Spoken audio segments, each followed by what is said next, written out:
This is Eddie Hearn, Matchroom Boxing. You're watching Sporting Icons. You don't need to be anywhere else. Okay, so according to the Mail Sport, whose sources are usually pretty good, the WBC are reinstating Conor Benn into their welterweight world rankings.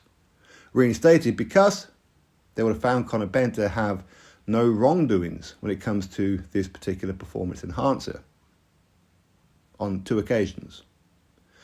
Now, as we know, Conor Benn submitted a 270-page document to the WBC. Why the WBC? Why not the WBA, the IBF, WBO, or any other governing body, sanctioning body? I have no idea. I can only presume it's something to do with VADA. WBC are quite close to VADA. It was VADA that Conor Benn failed. Either way, whatever was submitted in this 270-page document is satisfactory for the WBC to say, okay, so on 2 occasions, this particular substance was found in your system. The evidence shows it's very likely you didn't take it intentionally. So therefore, we're happy for you to fight under the jurisdiction, if you like, of WBC. You can fight for any WBC title out there, all sanctioned bouts, all that kind of good stuff. Now, automatically for some people, before we talk about the British Boxing Board of Control, for some people, they've already made up their minds about Conor Benn. This is why I refuse to hold judgment on him, because we don't know. Things can be found in people's systems unintentionally. It can get in there. It can. I'm no expert on what this particular fertility PED is, but many people claim to be so, and maybe they are. But when it comes to the WBC, well, they've found him innocent by the looks of it. And they're going to reinstate him. Now, some people will be mad about that. They've already made the decision about Conor Benn. He's guilty no matter what. For some people, they just don't like matchroom fighters. So no matter what evidence was shown, he's guilty as far as they're concerned, just because he's a matchroom fighter. Believe it or not, these people are out there. There are. Now, when it comes to the British Boxing Board of Control, of course, if he wants his licence back, then he has to go through the British Boxing Board of Control. Is he likely to do that?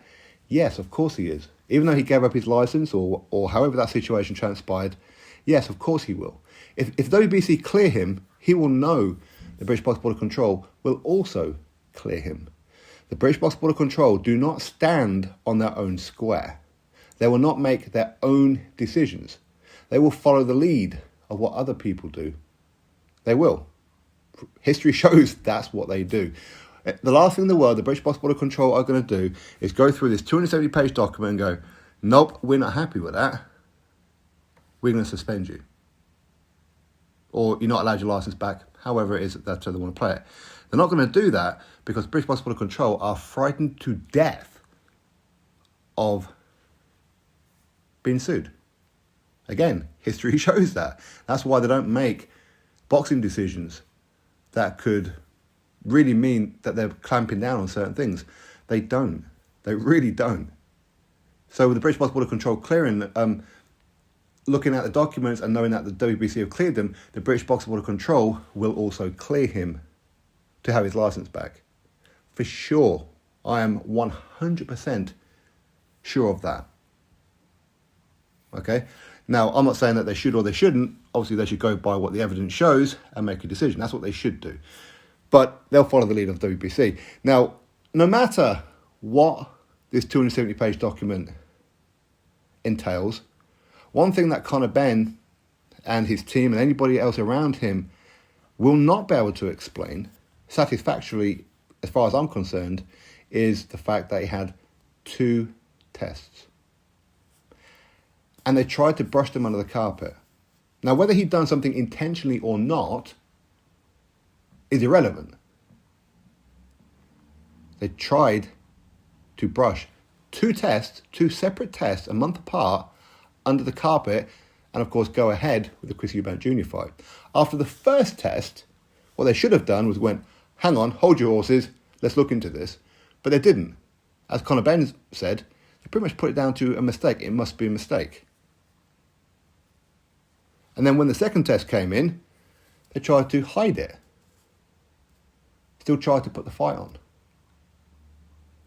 That's something that they're really going to have to explain. And maybe they do have an explanation for it. Maybe they do. But right now, that's hard. Innocent, guilty, or whatever, you stop what you're doing, you get to the bottom of it, and then you continue.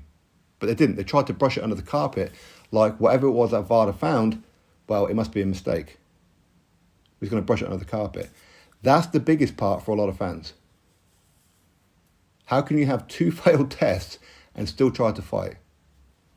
How many more times has this happened? A lot of people will look at Matchroom shows and go, how many of your fighters have failed VADA and you've brushed it under the carpet? But again, when it goes back to the British Box Board of Control, they have to look at UCAD and go, well, if VADA found this, how come you didn't? Are you incompetent? Is your testing not up to scratch? A lot of questions still have to be asked. Anyway, that's my thoughts. You drop me yours. Click thumbs up, subscribe. Catch you next video.